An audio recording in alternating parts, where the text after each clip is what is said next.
Hello, my name is Melissa Brett. My husband John and I own and operate Welden Hardware here in the center of Simsbury on Station Street.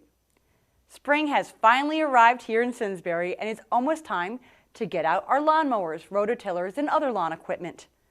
But before you start it up, these basic tasks should be done before you start any piece of power equipment that's been sitting around for a few months.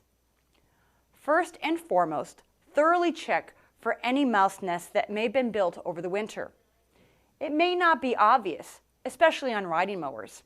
Take off the engine cover and check for a nest. Mice can do severe damage to wiring and belts, and usually not visible until you start having issues. Now this is a picture of a tractor that was in a repair shop that was stored in a shed. There was no mouse nest in early November, and by late February, several handfuls of tightly packed nesting material had to be removed. If this tractor was started and ran for even an hour, it could have damaged the engine and ruined a very new tractor. Next, check your oil. Most air-cooled engines use about 1 ounce of oil for every hour of use. So the average walk-behind mower's oil capacity is 20 ounces.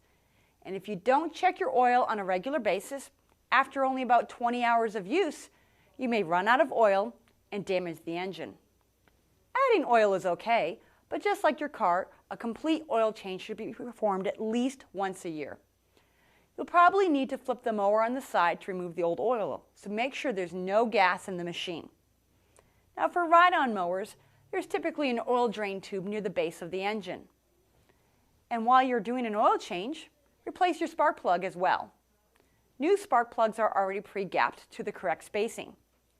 Refer to your owner's manual for the type of spark plug and how much and what type of oil to use. Don't reach for the first quart of oil you have on hand. The wrong way oil can do engine damage. Another thing you should check and or replace is your air filter. An engine's carburetor needs to mix fuel with filtered air for smooth running. Here we are showing an air filter from your average walk-behind mower. The filter on the left was replaced just a year ago, but not checking during the mowing season. It's embedded with grass, oil, and dirt. The filter on the right is a brand new one. A clogged air filter will restrict the proper airflow, but a bigger hazard in not cleaning or replacing the filter is that a dirty or torn filter can allow dirt into the engine and potentially cause engine damage. Probably the biggest issue that we're almost daily talking about to people is ethanol in our gasoline. I have shared a lot in the past episodes about ethanol, but I would like to quickly just show you what untreated gasoline with ethanol can do. The carburetor bowl on the left is from a machine that has never had treated fuel. Yet the machine is less than 5 years old.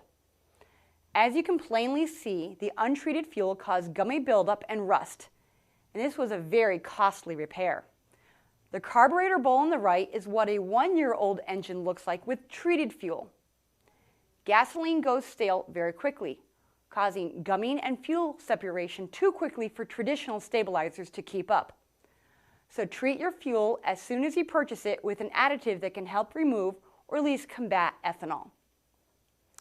If you don't feel confident in doing the maintenance on your power equipment, businesses such as ours offer power equipment repairs and tune-ups, which you should have done on a regular basis on all your power equipment.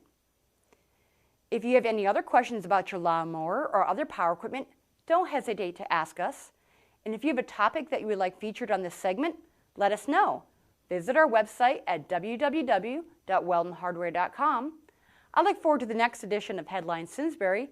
Remember, we're at your service. Thank you, and God bless.